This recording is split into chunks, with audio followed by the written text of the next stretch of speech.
Ushindi ndio huu hapa, umefika nyumbani sasa. Arusha kutokea Dar es Salaam. Tulifurahi mno. Jamani tucheze. Yaani ni uhakika kabisa, haina longo. PMBet ni yenyewe. Ni www.pmbet.co.tz.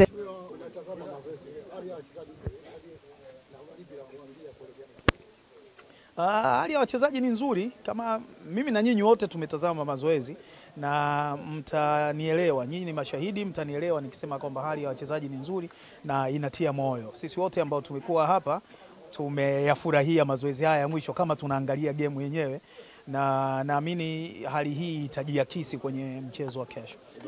Umepata fursa ya tofauti na sisi ambao tumepata kuweza kuwa na wakati pamoja na management pamoja na bench la ufundi kwa kile ambacho umekisikia kutoka kwao, utayari wao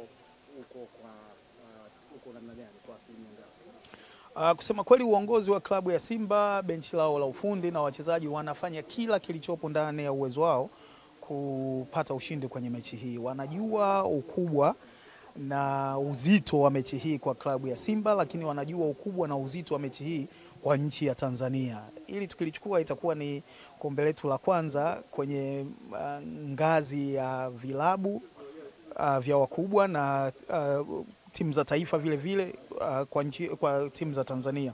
Kwa hiyo ni jambo kubwa sana na wanafahamu hilo. Yaani kila unachowaambia unaona kabisa kwamba kinawaingia moja kwa moja na wamejiandaa. Hata mipango yao ya jinsi ambavyo wanataka ku-approach mchezo huu, unaona kabisa ni watu ambao wanajua wanachokifanya, na naamini hali hiyo itajionyesha uwanjani pia. Umezungumzia ukubwa na maandalizi ya mchezo kwa ujumla.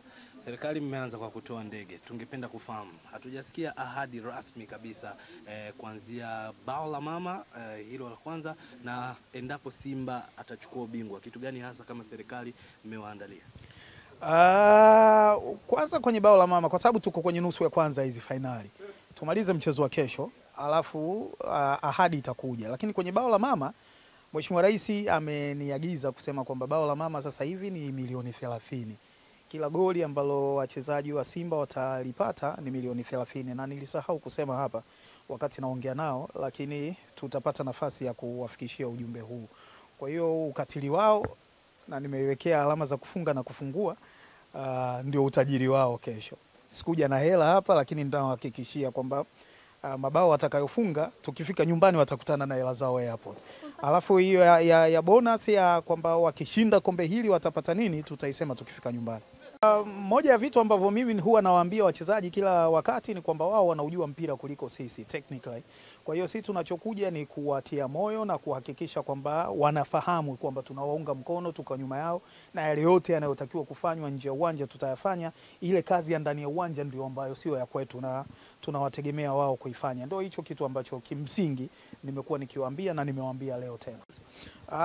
RS Berkane wanatakiwa kuiogopa Simba. Simba kiukubwa ni klabu kubwa kuliko RS Berkane of course moja, lakini hata project wakati Fadlu anakuja mwanzoni mwa msimu huu kulikuwa na mipango ya namna ya kuendea msimu na kuiendea misimu kadhaa ya mbele. Kwa hivyo kama alivyosema leo kocha, tuko mbele ya muda, na namna ambavyo ameuendea msimu na mafanikio yaliyotokea, unaona kabisa kwamba Simba imefanikiwa. Naona dude limewaka mapema kabla ya muda ambao kocha alikuwa umeupanga. Kwa hiyo ni kitu kizuri. Berkane wanatakiwa kuiogopa Simba na kuiheshimu kama ambavyo Simba wanaiheshimu Berkane. Asante sana.